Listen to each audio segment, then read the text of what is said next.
Hi, welcome to another edition of live Walters Art Museum Artist Talks. My name is Lexie Mountain. I'm an artist living in Baltimore. I'm also a former Crest Fellow at the Walters Art Museum. And today I have the great pleasure of speaking with emerging, uncategorized, queer Mexican artist living and working in the United States, Hoesy Corona.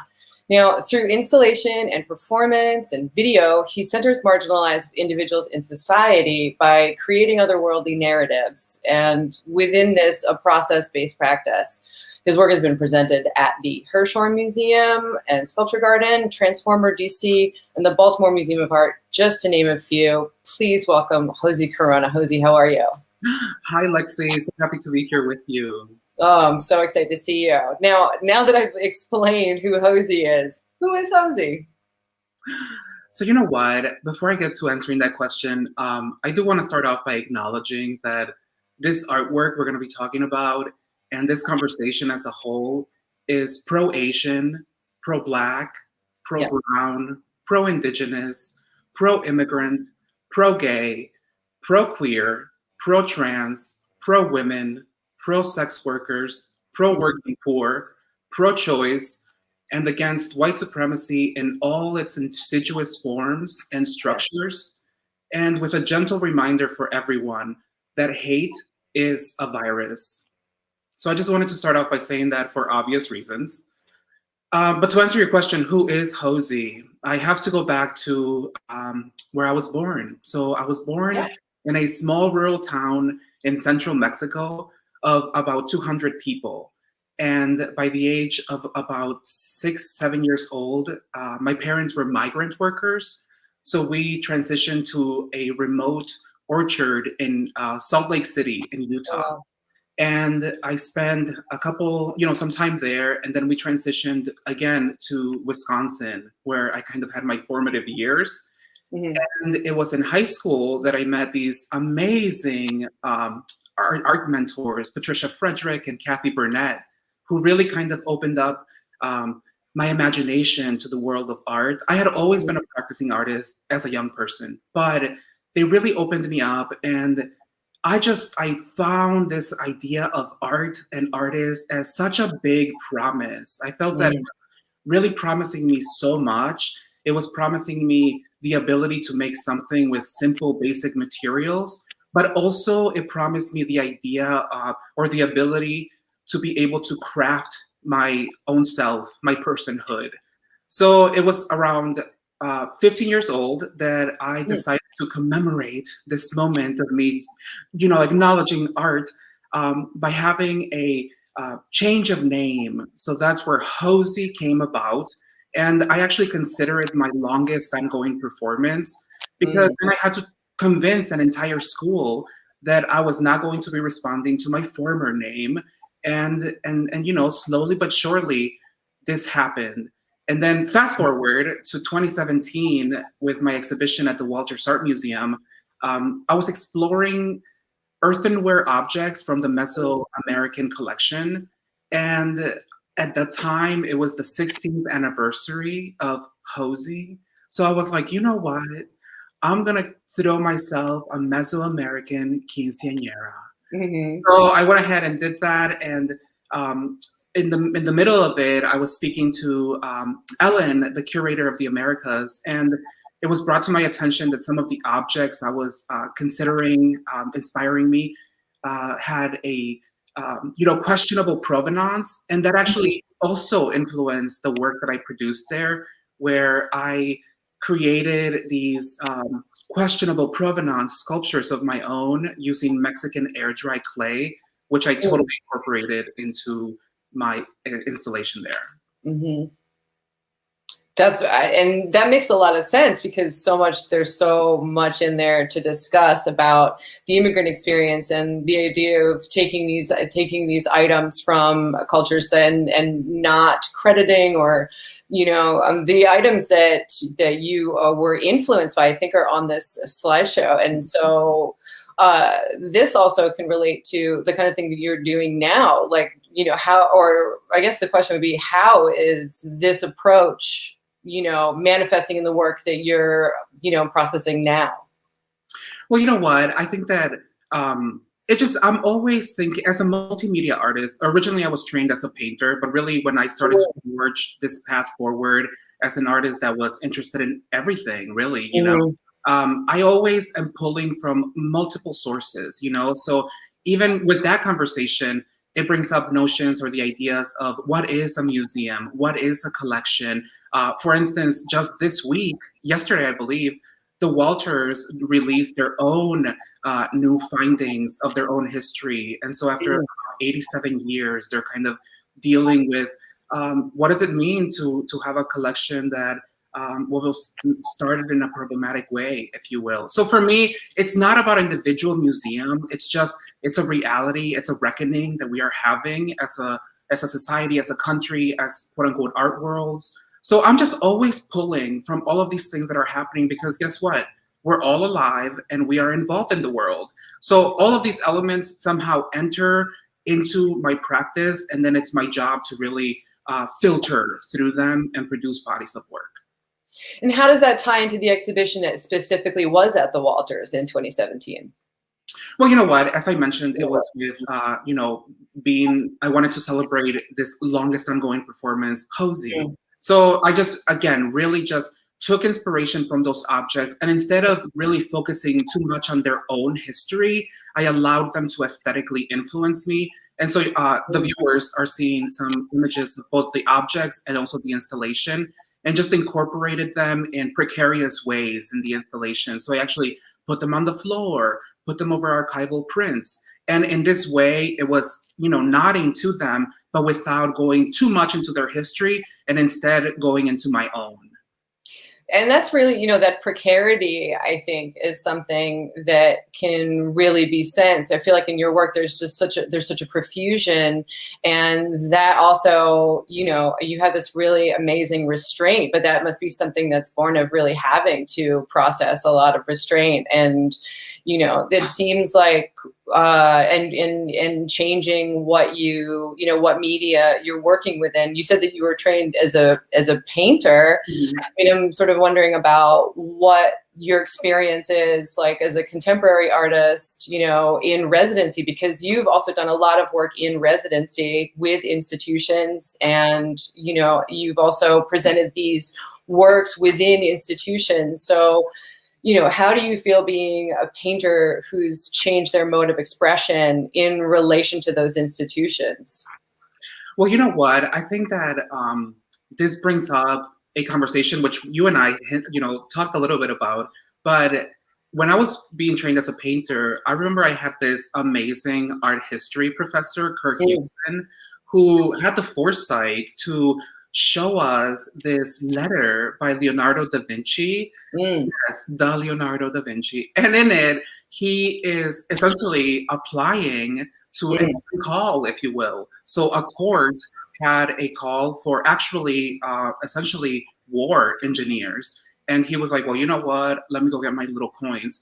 So he actually, you know what? Something that's interesting is that he hired a writer, a copy editor, to help him with this. And, in it, it's this lovely letter. And he goes on about how prestigious the court is, and that he can make a weapon here, a cannon there. He can also orchestrate this and that. And it wasn't until about the second to last bullet point that he mentions, oh, and I can also make, a little painting, a little bronze if it's needed. And lo and behold, he becomes a finalist, and then he gets this position in the court. And it was this court that eventually, commissioned The Last Supper.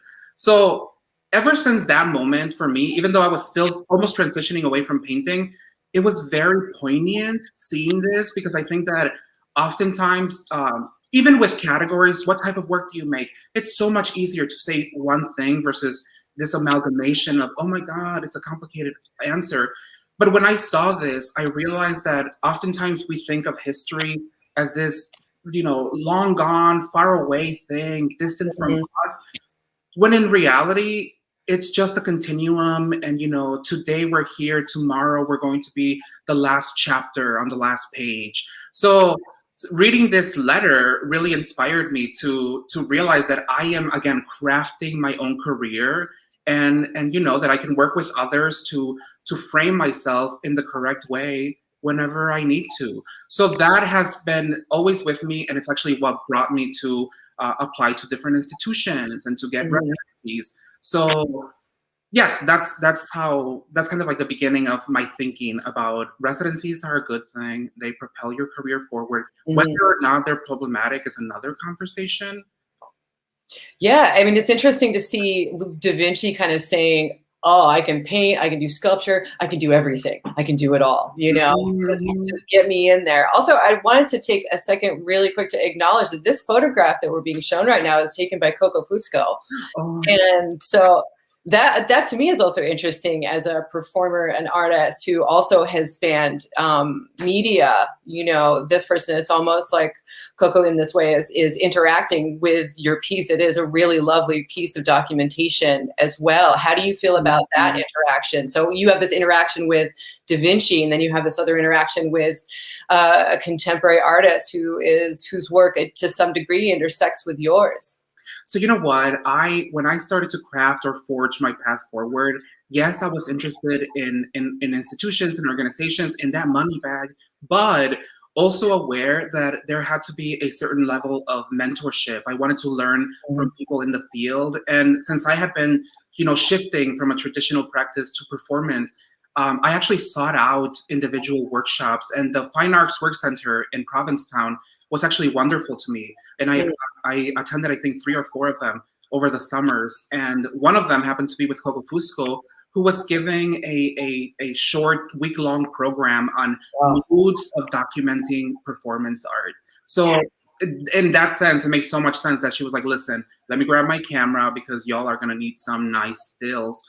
And yeah, for me, that was an invaluable experience because, again, through that short amount of time, it's almost like a condensed year-long class, and you do share knowledge. She shared her knowledge, and I think it really has propelled me forward in many ways. And even just that class, understanding the dynamics of creating work in a non-traditional format and how to still make sure that you fit in whatever little box they need you to fit, whether it's to be acquired by museums, still hasn't happened yet, but maybe soon, or how to just present yourself as an artist with great documents.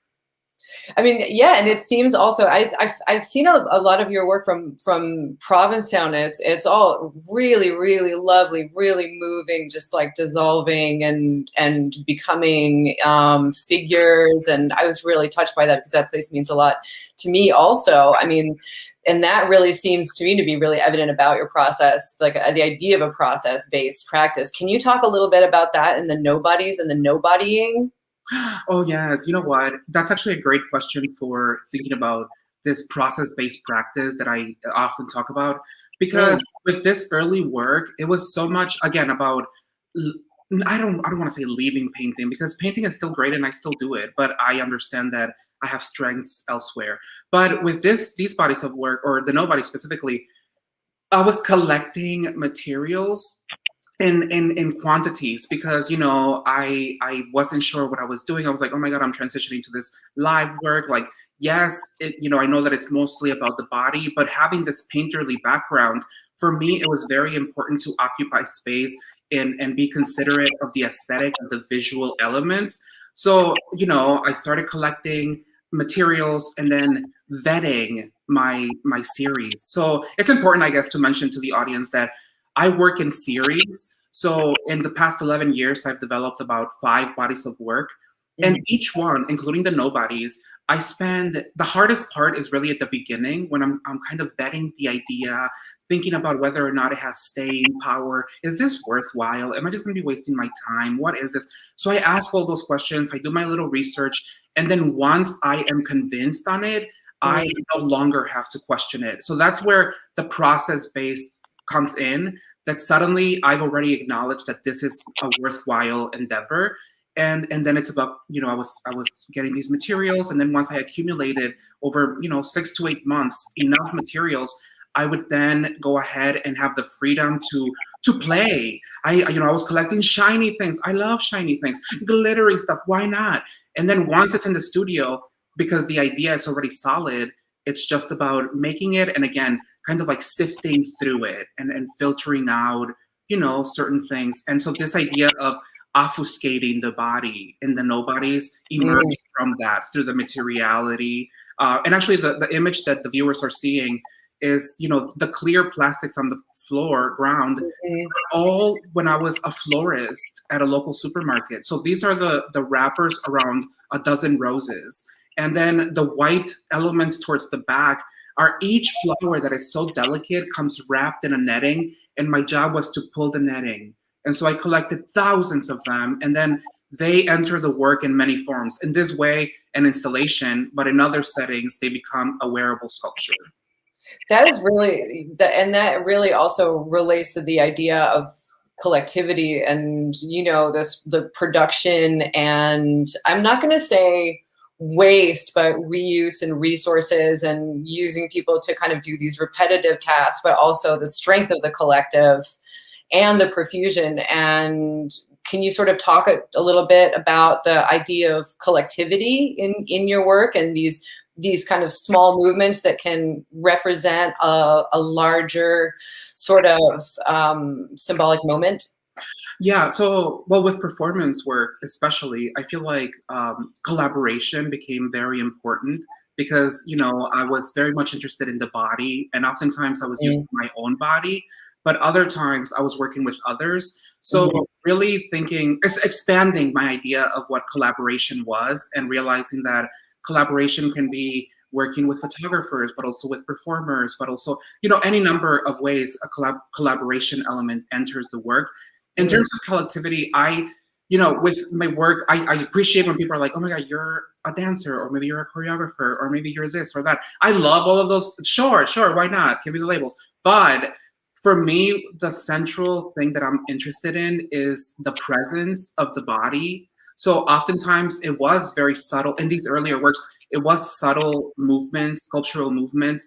And again, I was just interested in you were witnessing a body and then starting to kind of like answer their own questions. Do you feel uncomfortable? Do you have questions? There's barely any answers here. But I felt that I was giving enough visually and through the performance that they could deal with that on their own. So, just again, thinking about presence and relation, so people in relation to other people, and what that's like. Because I do think that even though it sounds very simple, it's something that is very important and we kind of lack on. Could you elaborate on that a little bit? Well, just, I think, for instance, with the nobodies, I think about how visually stimulating they are. And for me, it makes me think about notions of culture, or how we love to consume culture, but we hate sometimes the people, well, we, quotation marks, certain of us, the people behind the culture. We love the burrito, but maybe we hate the people, and the burrito is actually very American. So let me say taco. We love the taco, but we maybe, feel some type of way about the people producing this food and culture. So so that's what I mean, where yes, we are aware of those elements, but how often do we kind of like check ourselves and acknowledge even those bias, or just sit with it? Like, what is that all about? What is xenophobia all about? Like, I think it's worth questioning. And for me as an artist, I think doing it through, again, the presence of the body is the most productive for me. I often tell people that, they see a lot of like political themes in my work. And I always, whenever we start going in that conversation, I do mention that I am not an activist, and that I'm aware of the world around me, and that I love working with organizations that are dealing with issues on the ground. But I make a distinction because, again, I have found that my power is within quote unquote art. Those are my skills. I'm like, I produce a type of like nuanced situation that maybe doesn't like change somebody right there, but maybe it enters their subconscious and it rearranges their neurons. And through time, you start to like shift your own ideas. So when you're working with institutions and sort of with people in collaboration, How do you feel about the act of, agency specifically, like within institutions, and also relating to having performers execute your work? I mean, in a way, are you thinking or is it possible to transmute agency onto people? Do people feel when they are participating in these I guess you can't really know exactly what they feel, but is it important for you to kind of set the stage for the participants in these performances? Yeah, and so let me get to the question of agency in a second. But Mm. yes, actually, this kind of ties back to when we were talking about Leonardo da Vinci's letter, right? Mhm, Like, mhm. um, again, the court painter still being ever so present. So it makes me think of these large box stores that suddenly have their own museums and have their own Mm, artist in residence, or these social media giants that also invite artists for artist residencies. And mhm. so there's a lot of that crossover where I'm not in either camp of, oh my god, like the court painter being present is a good thing or a bad thing. I think it's a very sticky situation, because again, you're having to deal with the values that these people Mhm. have in how they treat their workers and how they Yeah. engage in the world. And so, navigating that as its own thing. But in terms of agency, I think it does relate because I think as artists, we're oftentimes, kind of like, we're set in a path to think that there's scarcity in our field, that there's not enough to go around, that Mhm. I should keep it hush hush because otherwise I won't get it. And I think that's a tool that is used purposefully because it also keeps artists complacent. So in terms of agency, I think that artists always have agency and always wield agency. It's just, again, about whether or not or how we choose to act on that agency, which is very important because I think that in this current moment, you see that the individual has agency, but the collective together is even more powerful. And so you see it with some of these bigger museums, national museums that have questionable practices. And so as a collective, as a grouping of artists and art lovers coming together and forcing a change because again that agency is present and they're wielding it. And actually we talked about Coco Fusco. I feel like that's a star of having their own agency and being very outspoken and no nonsense type of like mentality, which I love. And in terms of agency and working with performers, I think, yes, I'm always very aware that I can give as much, parameters as I want to, but at the end of the day, I have to be aware that it's a completely different individual who's going to be embodying this. So I actually try to create loose frameworks, almost like outlines, if you will, so that we're getting from point A to point B, but getting the getting there can vary, and that's different according to each person. It's That great that you give people sort of parameters in which to work, and then they can sort of explore as they move through each performance. I mean, this use of bodies, I feel like a lot of your work is still really very, I hesitate to say painterly in that it's figurative, but there is repeated figuration in the sense of the physical body, the body of the scapegoat, and the references to the body. So how do you feel kind of moving forward, your relationship to the body, being that we're not in a place right now where we can congregate? hmm So you know what? It's been a lot of production in the studio, right? And kind of like looking towards the future when we can gather again. But this idea of the body, since it's so central in my entire, body of work. Oh, funny body of work. But the body of work, it's really, again, it's tied to everything is always about bodies. You know what I mean? Bodies in motion. Who is allowed? Who isn't? Like who's caged? Who isn't caged? Who is deemed a human? Who is deemed alien?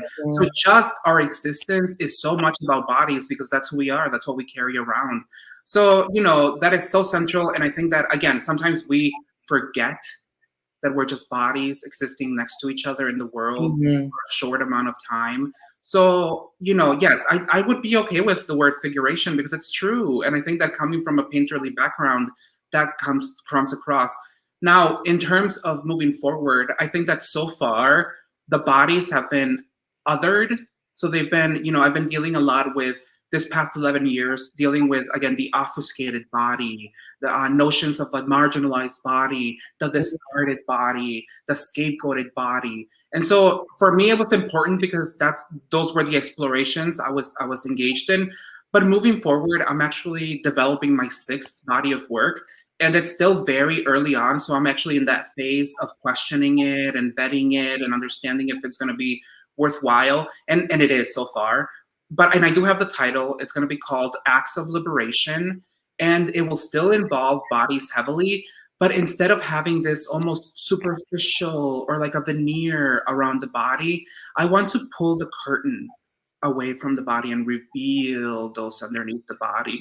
So Acts of Liberation, I'm thinking about the immigrant experience and thinking like, how does an immigrant thrive in a new place despite their unique circumstances? Right. And so it makes me think of my own immigration story of being 6, going on 7, and being plucked from a bicycle, and then going through all these proceedings, and then growing up and dealing with taxes and thinking about naturalization and thinking about forms of freedom or movement or agency even. So I'm like, how are all of those things going to come together into this new body of work, Acts of Liberation, and create a more, I guess a more direct connection to the real world versus this past 11 years that I've been exploring other worlds?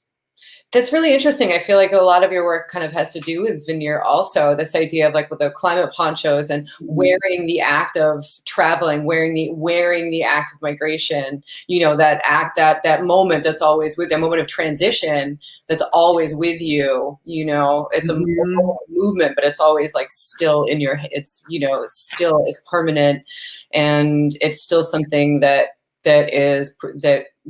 informs your experience and informs the experience of millions of people today. I think that idea of the scapegoat also is something that we're also experiencing some really, really aggressive effects of that function and in society. And I like the idea of bringing the body out of it and kind of like peeling that veneer back, peeling that.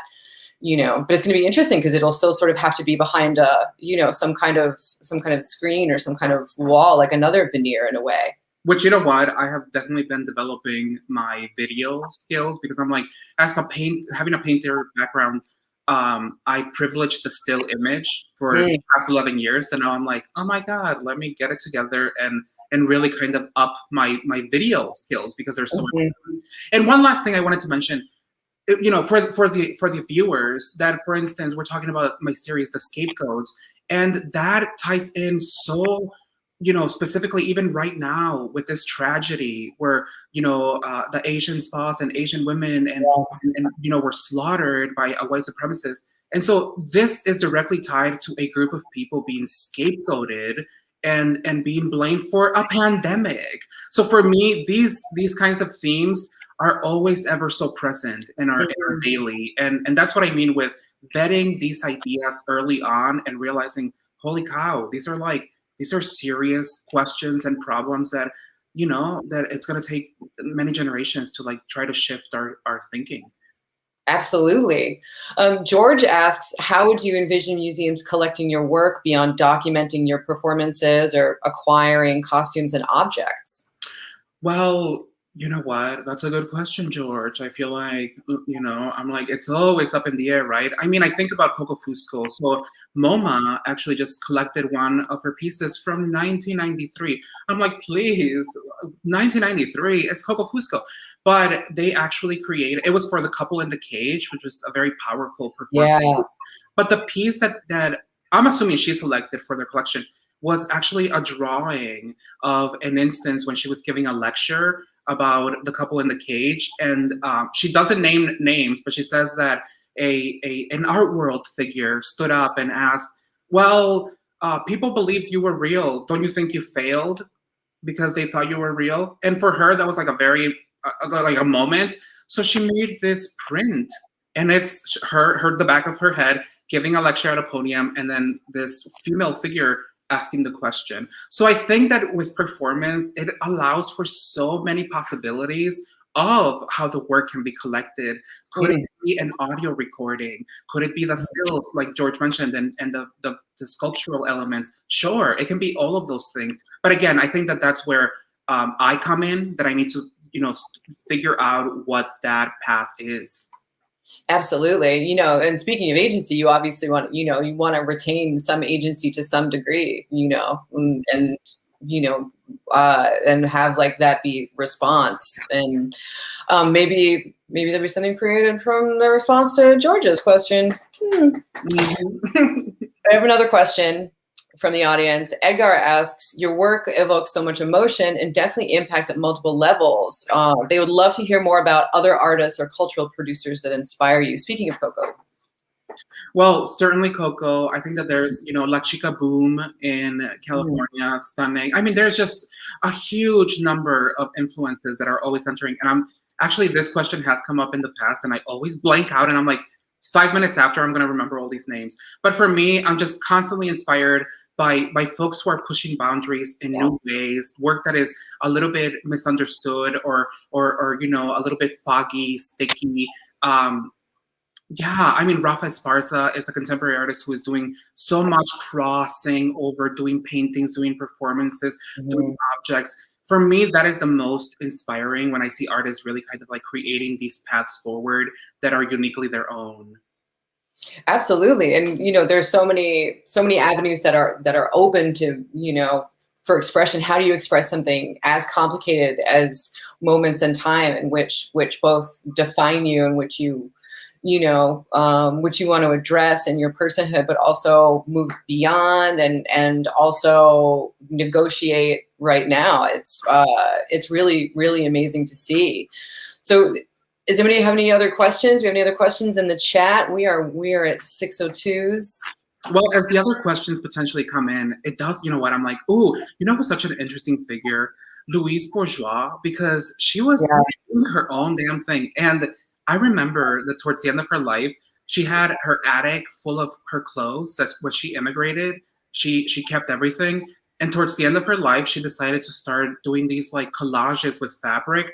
But her assistant was pointing out that he thought she started doing that because she knew that when she passed, this stuff might just be discarded and she wanted it kept. So she was like, if it's an artwork, you're going to keep it. So anyway, that was just a little side note of an artist that is super inspirational. Oh, that's a great side note. She's a perfect person to bring into this conversation. Absolutely. Is there any question that like you've never been asked that you would wish that somebody would ask about your practice? Okay, on the spot. I'm not sure. No. But viewers, this is it. If you have a question, this is the moment. Yeah, well, I think we're about there. This has been amazing. It's so fun to talk to you, Hoesy, and I really, really thank you so much for sharing everything about your practice. I could not agree more with your statement at the beginning of this show. We are absolutely in support. I speak for myself, and I know I speak for you, that we are absolutely in support of the Asian Pacific Islander community and Black community and Black Lives Matter, and that pro-Black, pro-trans, pro-resistance. And I just really thank you so much, Hoesy, for being here today. Is there anything that you'd like to say on the end of this? I think that was such a great way to end it. Thank you so much. I super appreciate this. And thank you to Joy and Paloma for the invitation. This was wonderful. Absolutely. A huge, huge thank you to the digital team for playing assist with this program. Thank you, Sydney. Thank you, Joy. Thank you, Paloma. And a huge, huge, huge thanks to the audience for joining us today. We welcome you back for more programs on our social platforms. Goodbye for now, and thanks again. I'm Lexie, and this is Hoesy Corona with the Walters Art Museum Artist Talk.